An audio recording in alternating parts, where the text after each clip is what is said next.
Hi everybody, welcome back to this series on making a guitar inspired by the Frankenstrat or Frankenstein guitar of Eddie Van Halen and by my interest in visual illusions.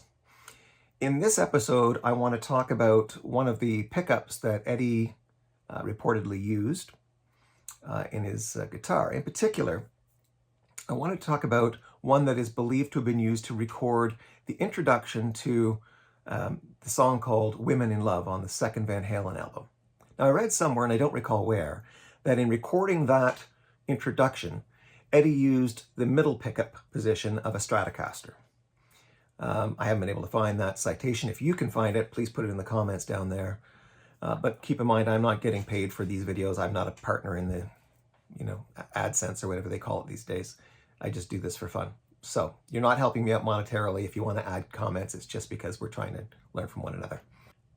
Even though I can't find that citation, I remember that when I first heard about it, about this middle pickup being the one used, I sat down with my Stratocaster, my Freedom Caster. You might have seen that build.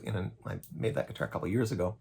And I tried doing the introduction to Women in Love using the bridge position, using the middle position, using the neck position pickups, and discovered that the one that really rang, the one that really brought out the tapped harmonics of the introduction was the middle pickup. All right, so regular old Stratocaster. We'll have the switch in the bridge position and listen to see whether we hear much response from the tapped tones. It just sounds really thin to me. That sounds more like it's right.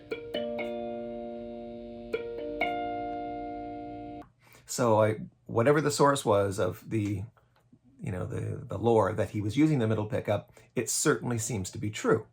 So in planning this guitar, this build, I thought, okay, I'm going to have a pickup in the middle because that's where the a Stratocaster pickup in the middle position, because that's where the best sound is for capturing that introduction to Women in Love. And I really like the tapped harmonic sound. I could probably use it in any number of other songs, given the strength of the tone when the pickup selector is in that middle position. Okay, so I'm going to use a Stratocaster pickup in that middle position, I think. Then I came across this legend, or this lore, that the middle pickup in Eddie Van Halen's guitar, the one that he used for the introduction to Women in Love, was actually not a Stratocaster pickup, but was in fact a Telecaster pickup.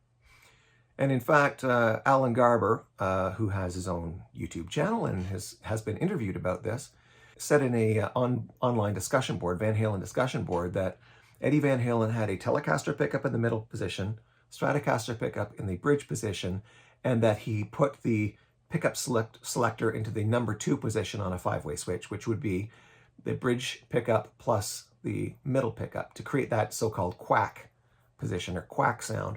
And that according to Alan, was how he managed to create the sound, how Eddie managed to create the sound in the introduction to Women in Love. Now, more about that later. I'm just laying that as some groundwork. Now, if you're a fan of Eddie Van Halen, if you're a guitarist who's a fan of Eddie Van Halen, you're almost certainly aware of his so-called Frankenstrat or Frankenstein guitar. You know, the one has the red with the white stripes and the black stripes. And it's typically, photographed like this. It has a bridge pickup, a black bridge pickup, and it has a red neck pickup, which often is referred to as the Mighty Mite pickup, because apparently Mighty Mite pickups looked like that at the time, back in the 70s, late 70s.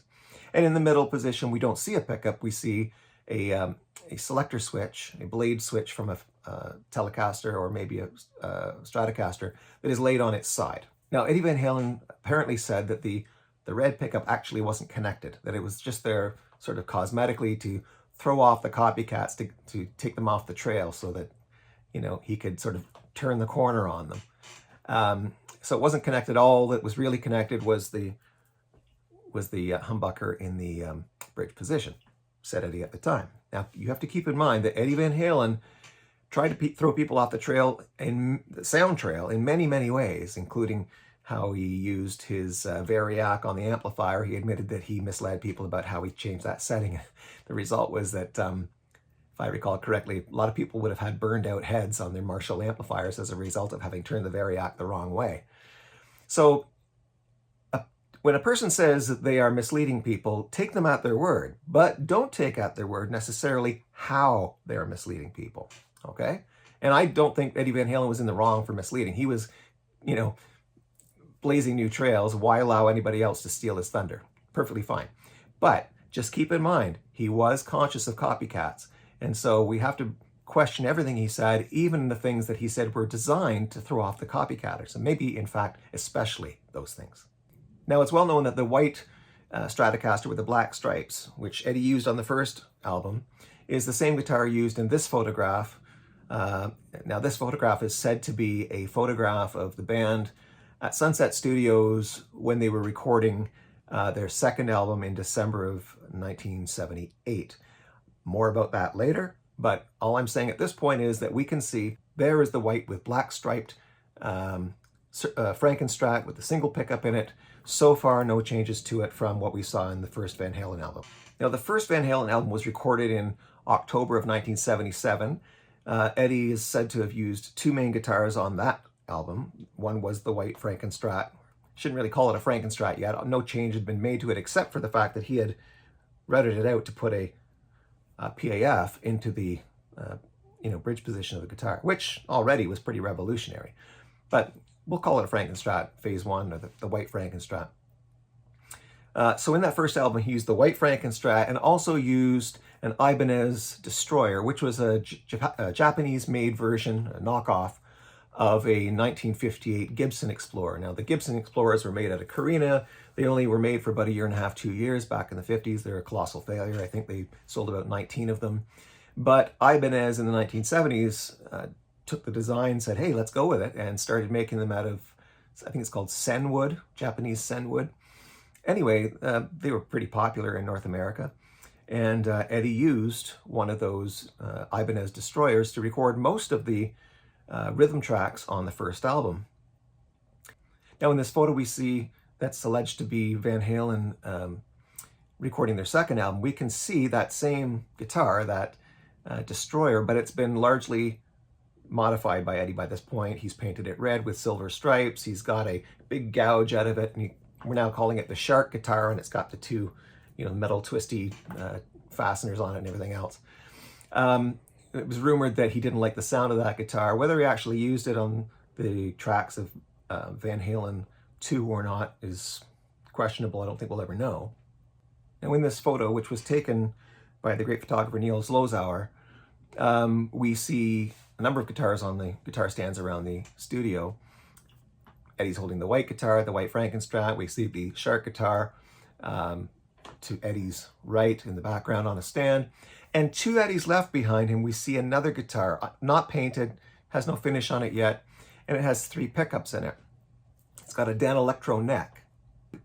Now, some Eddie Van Halen aficionados have asserted that that guitar, the unfinished one with the 3 single coil pickups in it, that's the one that Eddie was using to record the introduction to Women in Love. Now, that claim's largely founded on an interview that was done by Steve Rosen in 1978, shortly after the recording of Van Halen 2. In that interview, Eddie told Rosen that the only other guitar I used was, he said, a 3 pickup guitar having, he said, a Telecaster pickup in it. And he wasn't too clear on what the other 2 were, but it certainly had the Telecaster pickup in it. Women in Love. That's the one where you didn't hear the intro, that has the harmonics for the intro. Uh-huh. The harmonics in that, the intro, I really like that. I use the Strat on that too. Uh-huh. A regular Strat. It sounds real neat. That's the only other guitar I used was I put it together myself. I got I got a Tele pickup in the back. Fat Strat, something else, and I picked up. And I just had a junk body laying around. I threw it together in like a day. And I had a Danelectro neck that I put on it. Really? You ever seen those? Yeah. Danelectro neck. I only use it for one part, so, for a quiet little intro. So that other guitar is too ballsy sounding to play quiet and clean. Mm-hmm. And he said it had a Danelectro neck that he put onto it. So this is largely driving people to say, well, look, there's a photo of it right there in Zlozower's photo. There's a a 3 pickup guitar, and it has a Danelectro neck, and if we have a close look, it's got a Telecaster pickup in there, but all the pickups are under a pick guard, so we don't see the usual flat work of a Telecaster. We just see 3 similar looking single coils. Eddie said that the reason he used this 3 pickup guitar was because the other guitar, singular, the other guitar was too ballsy to record the introduction to Women in Love. Now, if you zoom in on the guitar, a couple of things appear fairly clear. First, in the neck position, we see what looks to be the red Mighty Mite pickup that would end up in the neck position of Ed's red, white, and black Frankenstrat. Second, it appears that there is a Telecaster pickup in the guitar, but it is arguably in the bridge position. I have 2 main reasons for making that claim. A, the pickup is longer, or if you like, wider than the other 2, which is necessary for a pickup that is mounted on an angle if you want all 6 strings to line up with the magnets. And B, it appears that the bridge pickup has 3 screws attaching it to the faceplate, 2 behind and 1 in front or in the middle, which is the 3-screw method used to mount a Telecaster pickup, as opposed to the 2-screw method used to mount a Stratocaster pickup at either end. So consider this. Now, if Alan Garber was right, and the guitar used by Eddie to record the Women in Love intro was a 3 pickup guitar with a Telecaster pickup in the middle position, and with the selector switch at the number 2 position, then the guitar shown in the Zlozower photo can't be the guitar that was used to record the introduction to Women in Love. As we've said, the Telecaster pickup is in the bridge position, not in the middle position. Also, it appears that the switch is actually in the number 3 position, not in the number 2 position. Conversely, if Zlozower's photo is a photo of the guitar used in the making of the introduction to Women in Love, then Garber was wrong about the position of the Telecaster pickup. In other words, the Telecaster pickup in the one that was used to record Women in Love must have been in the bridge position, which doesn't seem right given what we were saying earlier about the sort of magic of the middle position, and given Garber's own opinion about what that pickup must have been in the middle position.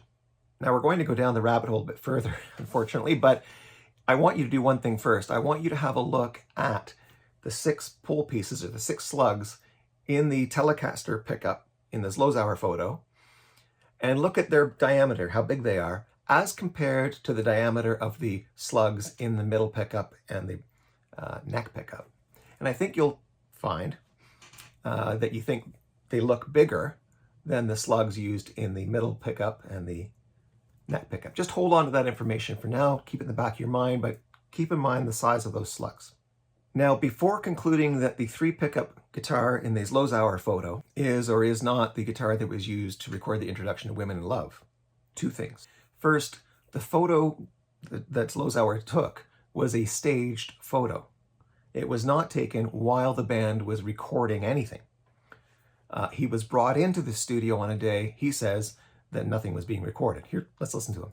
Can you let everybody know that that photo that was shot right over in this corner, the beer cans, they weren't partying in here at all. Those were all staged. You know what? I mean, they were partying here, but that was all staged for that photo shoot. Yeah, but I came in here on a day. Look, when you're a rock band and you're paying $1,000 an hour to record or whatever the fee is, you aren't recording when Neil Zlozower's there. You're there to shoot photos. So we don't know whether this photo was actually taken before, during, or after the recording of Van Halen 2. Now, it helps to consider also a couple of photos taken by photographer Lynn Goldsmith, photos taken around that same time. Now, the Van Halen 2 tour started on March 25th of 1979. And by the tour of 1979, the Frankenstrat was now red, black, and white, not just white and black.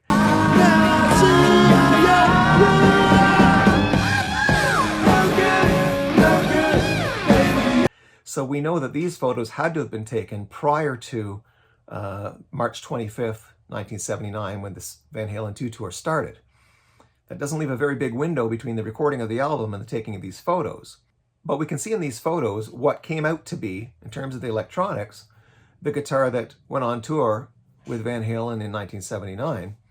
We have a Stratocaster pickup in the neck position, the red one, probably a Mighty Mite, or something that looks like a Mighty Mite.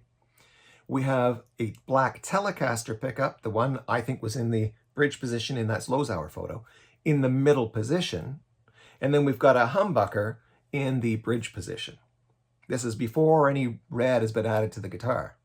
I've read more than one place that these photos by Lynn Goldsmith are probably taken during the rehearsals for the Van Halen 2 tour. Whether that's the case or not really doesn't tell us for how long those pickups had been in the guitar. We don't know, for example, that they weren't in the guitar during the recording of Van Halen 2 or during the recording of Women in Love. Now, in December of 1979, 1 year after Van Halen 2 was recorded, Eddie was interviewed by Guitar Player magazine's Jazz Olbrecht, and during that interview, Eddie said that in support of the Van Halen 2 album, he used 2 guitars. He said that he had really gone to town on the white Frankenstrat, painting it all freaked out, and adding 2 more pickups for a total of 3. Like the first year, supporting the first album, I used black and white striped one. And what was in that one? That was actually the original. It was not rear loaded. It had a pick guard, which I cut out myself, and it had an old Gibson PAF in it. What guitar did you make? Did you make a different guitar for your second album and second tour? Yeah. What's in that one? It was my idea to have it rear loaded, so it wouldn't have a pick guard. That's the guitar in the second album cover. Now, what on the album cover? How many pickups are on that second guitar? The one we're talking about now. Well, okay, actually, this year, supporting the second album, I used 2 guitars. One of them was the original guitar the first year, and because Charvel started, copying him, I said, what the fuck, man, I better change it. So what I did is I really, went to town painting and all freaked out, and I put 3 pickups back in. But, they didn't work. Only the rear one worked. But I just did it, so, just because they copied my original idea, I did it just to be different again, Yeah. So every kid who bought one, like the model I had last year, would go, oh, man, let's get something different again. Well, I always like to turn the corner on people when they start latching on to what I'm doing.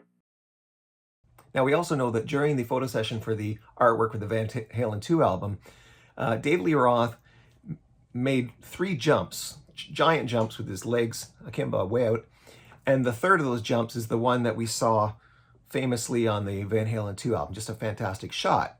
Well, apparently when he landed on that third jump, he did something with his foot.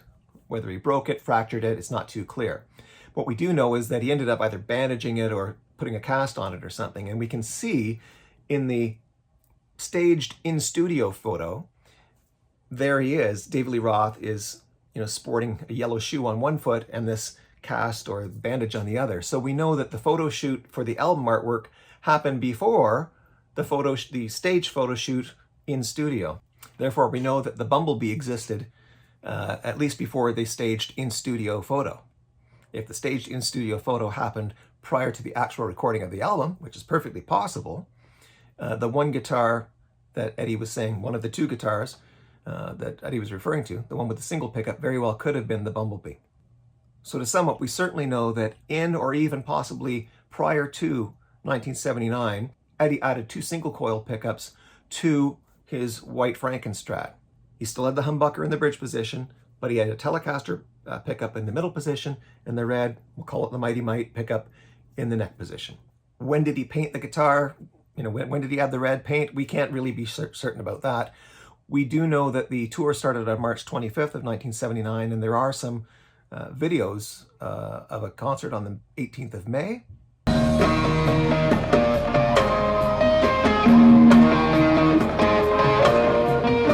And here's footage of Eddie playing that guitar with his brother while being interviewed in the Netherlands in 1979, June 15th. Veel goedkoper en veel beter. Laat eens wat horen. Even wat horen?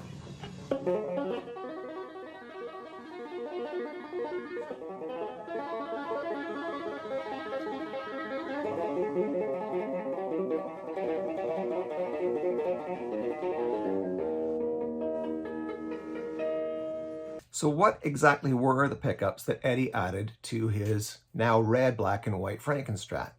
Well, there is one very close-up photo of the front of that guitar. And in it, we see what looks to be that red Mighty Mite pickup in the bridge position. We see the black kind of melted humbucker in the bridge position. And we see what clearly is a Telecaster pickup in the middle position. We know it's a Telecaster pickup because a Telecaster pickup has a base plate that is a particular shape. Instead of being more like that, which is a Stratocaster shape, it's much larger, and it doesn't really fit into the opening, the route for a Stratocaster pickup. The other thing about a Telecaster pickup is that it's mounted to the guitar differently. It has one screw at the point right here, and then it has a screw here and a screw here in the base. So there's like a triangular arrangement to the screws. So that's definitely a Telecaster pickup in the middle position. And of course, this tracks with the earlier photo we saw with the white Frankenstrat, with the pick guard and the three pickups, the humbucker in the bridge position, what looked to be the three screwed pickup, black in the middle position, and then the red pickup in the neck position. Now, the question arises, was that middle pickup, or for that matter, the red pickup, really connected? Was it functional? Well, in that 1979 interview with Jas Obrecht for Guitar Player magazine, Eddie said that no, the pickups weren't really attached. They didn't do anything. He said he liked to turn the corner on people. Charvel had just started making copies of his first guitar, the white guitar, and he wanted to turn the corner on the copycats. However, there's several good reasons to believe that the Telecaster was not just cosmetic. It wasn't just there to, put people off the trail of his tone. Okay, let's go through them. A Telecaster pickup is a good pickup for those bright, tappy tone sounds. I mean, consider that the Fender Telecaster pickup originally was in a Fender lap steel guitar. You know, steel guitar, it's that, chicken picking sound that you hear in most country music.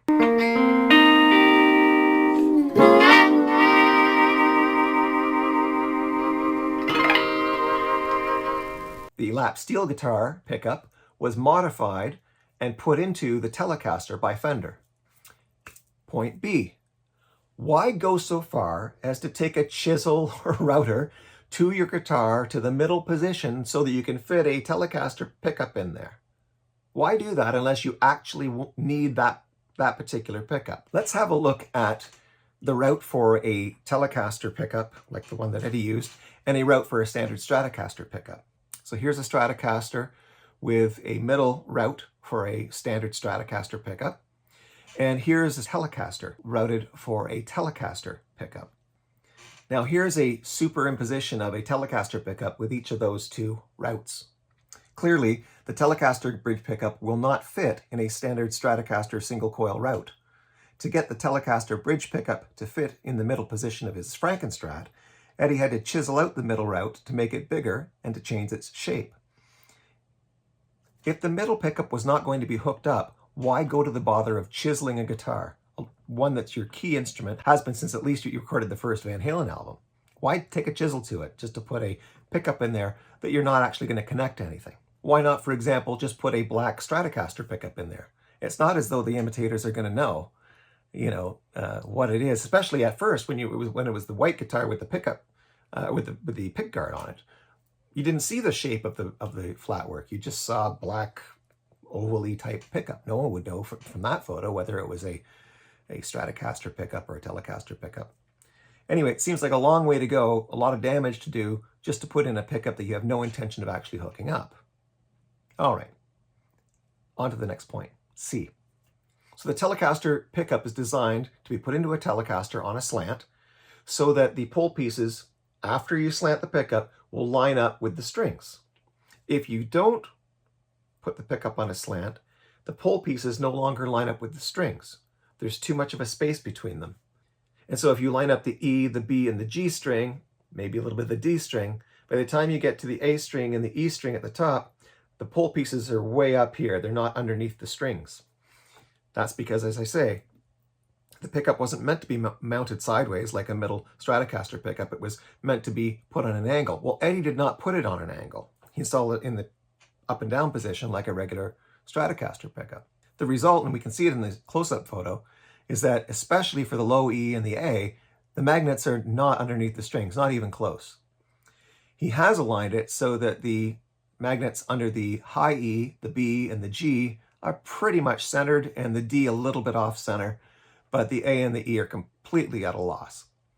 I submit that the reason he didn't care about the low E and the A magnets is because he had no real use to record the E string and the A string in what he was doing with that middle pickup. When you play the introduction to Women in Love, you primarily tap on the high E, the B, and the G, and to a limited extent the D string. If you want to pick up the sound from those strings, it's irrelevant what's going on in the low E or the A string. You're not tapping anything up there of any significance, at least nothing that's not going to come through.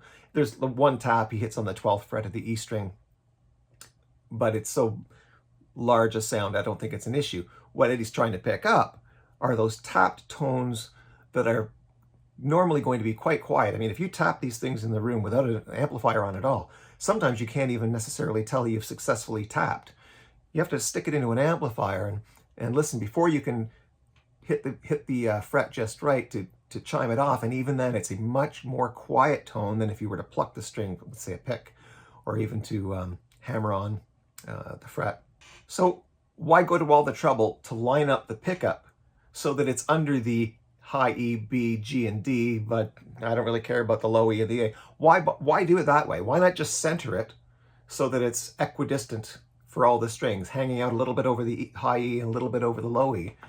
If it's not being connected to anything, if the pickup serves no purpose, why move it off to one side? Why not just route evenly so that you can have the pickup symmetrical and nice and, there's obviously something weird about the selection to move it so that the high E, the B, the G, and the D are more or less underneath the magnets, but the other two are not. If the pickup's really just there cosmetically to throw off copycats, why go to that level of detail? Okay, here's another question. D, why install a selector switch, a toggle switch, if you're only going to have one pickup active? Well, he did. Here it is. Here's a photo. You can see that right there at the bottom, just below the volume knob, you'll see a chrome toggle. Now, what's he toggling? If he's only got a humbucker, if that's the only active pickup, what does he need a toggle for? And keep in mind that toggle's been there since before the guitar was even painted red. I mean, look at the Lynn Goldsmith photo, and you can see it right there. It's just, below the volume knob, slightly to the left. And in fact, this guitar actually has also a blade switch in it. And I want you to think back to what Alan Garber had to say. He said that he believes that the number 2 position of a blade switch, which would mean that's a 5-way switch, that the number 2 position was used to record Women in Love. And that switch to me, that blade switch to me, looks like it's sitting in the number 2 position. It's not as though he was, doing a coil split on a humbucker for some particular reason. I don't think there's any evidence that he ever coil split his humbucker. That switch would suggest the involvement of a second pickup, at least a second pickup. Why bother putting a switch in there at all if you weren't going to use it?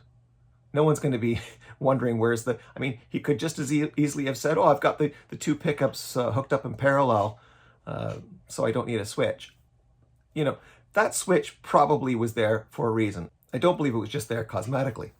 E, if you look at most of the photos taken, whether concert photos or just Eddie standing there with his guitar in 1979, you'll see a white wire traveling over the top of the Telecaster pickup, probably coming pretty close to the G string and the D string, possibly interfering with the movement of those strings if it weren't nailed down properly. Why even bother with that? Why have a piece of wire go over the middle pickup unless it serves some kind of function? If the red pickup's not connected and the middle pickup's not connected, you don't need to have a wire there interfering with your strings. It's not going to help throw people off the trail. If anything, it's just going to be more bother than it's worth. There's no need to put a wire over the middle pickup unless the wire is actually communicating some signal from something to something. Okay, F. Now for this one, we have to go into the future to come back into the past. In his Quest for the Brown Sound series, YouTuber Jim Gaustad, who's a very good Van Halen style guitarist who's done so much in the way of deep dives into Eddie's tones, whether it's the guitars, the pickups, the amplifiers, even the keyboards. I strongly recommend you watch his so far 4-part series, Quest for the Brown Sound. But in it, in the third part, or at least the one that's about the third album, the Women and Children first album, Jim says he went through a whole bunch of pickups to try and find out what was used in the black and yellow Bumblebee guitar. So the Bumblebee, he says, was used to record several parts on the third album, and it had a single humbucker pickup. And ultimately, he concludes that it was a PAF from the neck position of a guitar. Now, the neck position humbucker in a 2 humbucker guitar is normally going to have fewer winds of copper. It's going to be a bit brighter. And so this guitar, if it had that pickup in the bridge position, would be even more shrill, because at the bridge position, of course, things are a bit more trebly. And Jim explains that, yeah, well, in the control cavity of the Bumblebee, there was actually a hidden tone knob. And to get the guitar to sound right, you have to turn the tone down about a quarter turn, and then you get that Women and Children first sound out of the Bumblebee. And that guitar was used live during the tour for the third album. Okay, well, if Eddie was, for the third tour, trying to use a pickup in the bridge position that was more or less the same pickup as he had used in the Frankenstrat for the second tour in the bridge position. In other words, if both the guitar in 1979 and the guitar in 1980 used a neck position PAF, but the Bumblebee only had one pickup and no other pickups, Eddie could not have used, say, a middle position pickup to offset the harshness of a neck pickup, a neck PAF, put in the bridge position. Instead, he would have installed this tone knob to cut off some of the tone. So what I'm saying is, if you've got in the Frankenstrat 1979 a situation where Eddie's using both the humbucker and the middle pickup at the same time, the middle pickup, because of its position, is going to add some more bassy tones that will offset the brightness of a PAF in the bridge position. When you go to the Bumblebee and you take out the middle pickup, you only have one pickup left. If it's the same pickup, the same bright neck pickup that you've brought into the bridge position, introducing a tone knob makes a lot of sense. It's a second best option to having a second pickup in tandem, being used in tandem with the bridge pickup. More evidence that that pickup in the Frankenstrat in 1979 had a function. Now, one final consideration, G. If the purpose of, putting 2 more pickups in his white Frankenstrat to make it the red and black and white Frankenstrat, if the purpose of those pickups was only to mislead people, to turn the corner on them, why stop turning the corner on them? Why take the pickups out again and use the Bumblebee instead, the one pickup Bumblebee instead? Why take out the middle pickup, the Telecaster pickup? Why take out the red Mighty Mite and just use a Bumblebee with a single, humbucker in the bridge position?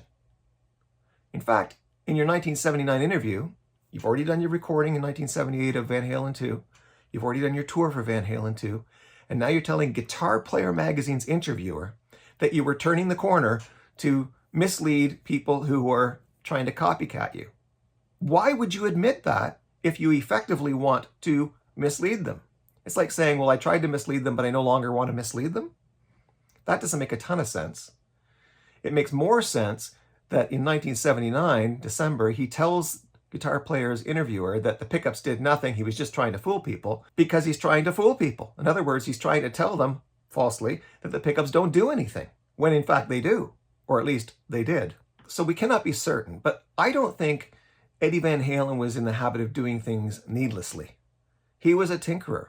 He was a tone chaser. That much we can all agree upon.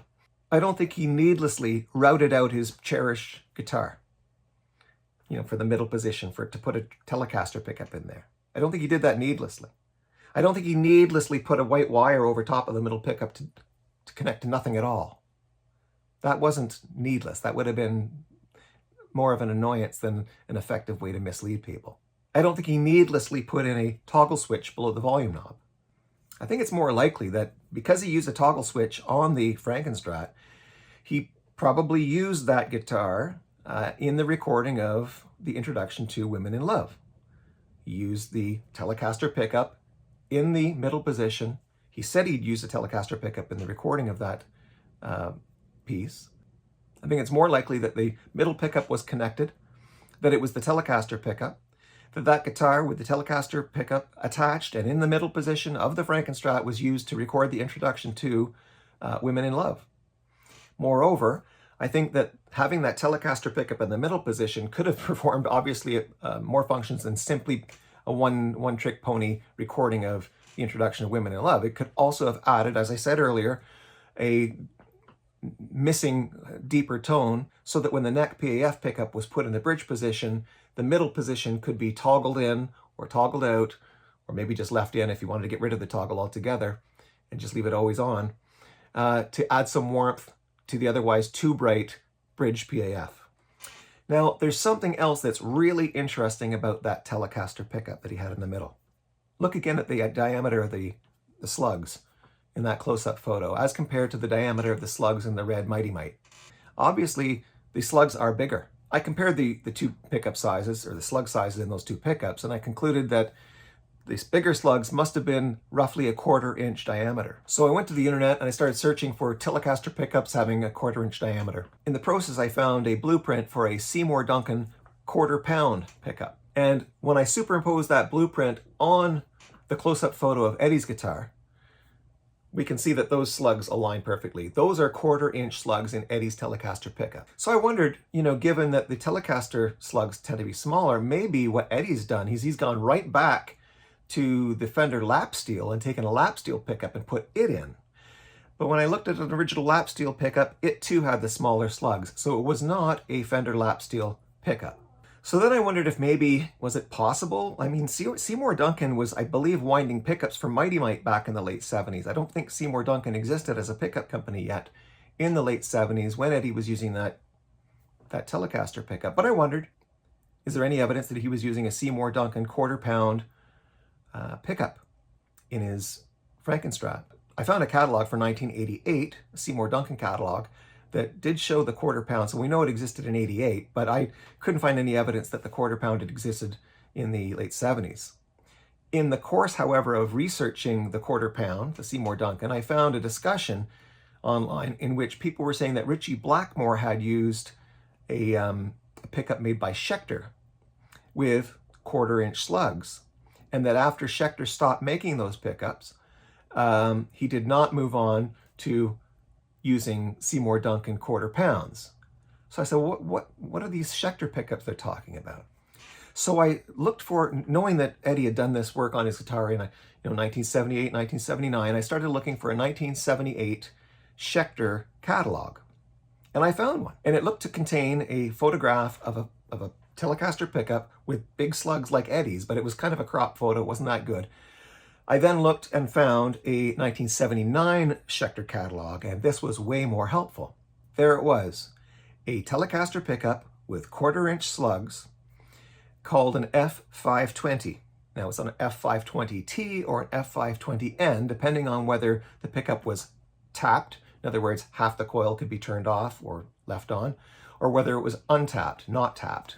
That's the N. So the F meaning Fender, 520 Telecaster, and then T for tapped or N for not tapped. Now notice that on the Schecter pickup, there's a ribbon of copper that's soldered, where the copper meets, and then there's also a lead that leads to the pickup ground itself. So the ribbon of copper that's going around the coils of copper is grounded. Presumably that ribbon of copper is shielding to prevent electromagnetic radiation from coming in, hitting the coils of the pickup, and causing noise, hum. And sure enough, I found a photo, that same photo with the toggle switch, shows Eddie's middle pickup to have that copper ribbon, distinctive copper ribbon found on the Schecter F520 pickup. Now here's another interesting bit. At the time, 1978, 1979, Schecter was not a guitar building company. They were a parts company. They sold guitar parts, necks, bodies, pickups. And guess where they were located? Van Nuys, California. Van Nuys was approximately 14 miles from the place in Hollywood that Van Halen regularly played, nightly played. It seems pretty likely that Eddie was quite familiar with the Schecter Parts Company and purchased bits for his various guitar experimentations. And it's also worth noting that the bassist for Van Halen to this day has a bass made by Schecter Guitars, which features those large 1/4-inch slugs.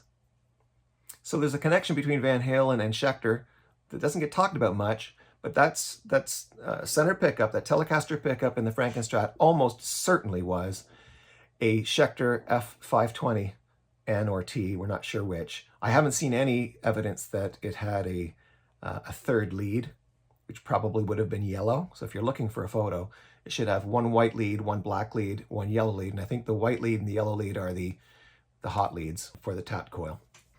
So what are the specifications for that Schecter Telecaster pickup? Well, according to the catalog, if the tapped version of the pickup was in the full coil position, it had a DC resistance of 16,000 ohms. If it was switched to the half coil position, it had a DC resistance of half that, 8,000 ohms. And if it was not tapped, it was a pickup with a DC resistance right in the middle at 12,000 ohms. Now, if you, for a little bit more information into how a pickup with these 0.25-inch slugs might respond, the Seymour Duncan website also provides some specs on its 1/4 pound pickup. And it's got, in the tapped position, a resistance of 8K, just like in the Schecter, and a resonant peak of 6.1 kilohertz. So that means the frequency 6.1 kilohertz is the loudest frequency picked up by the pickup. When it's not in the tapped position, when it's in the full position, the tapped pickup made by Seymour Duncan has a DC resistance of 17.38 k ohms, just a bit more than the Schecter, and a resonant peak that drops way down to 3.5 kilohertz.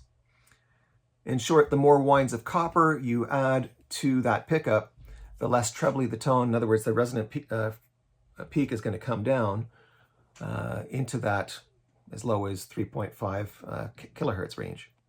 So keep in mind this resonant peak idea means that if you've got a 3.5 kilohertz resonant peak, that's the highest output for that kilohertz.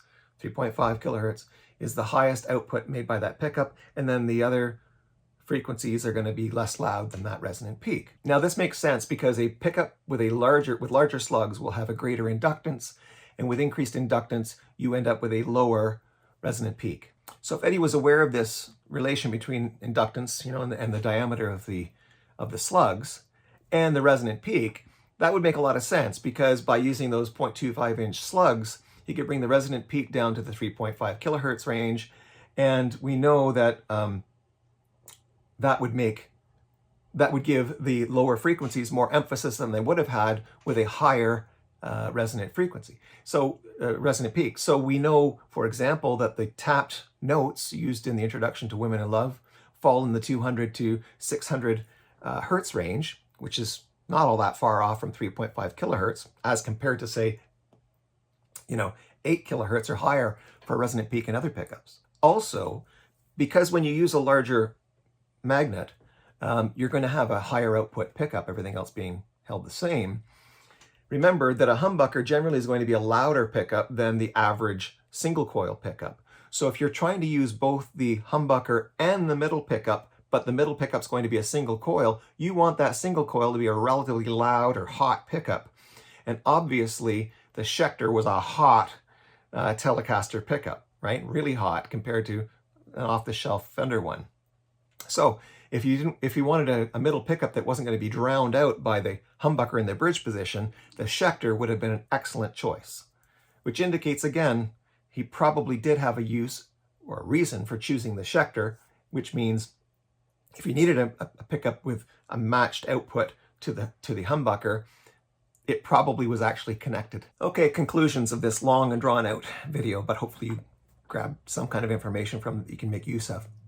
First of all, I don't think that the 3 pickup guitar shown in the staged studio photo by Zlozower of that Stratocaster with no paint job on it and the 3 single coil pickups, I don't think that was the guitar that actually ultimately was used to record the introduction to Women in Love.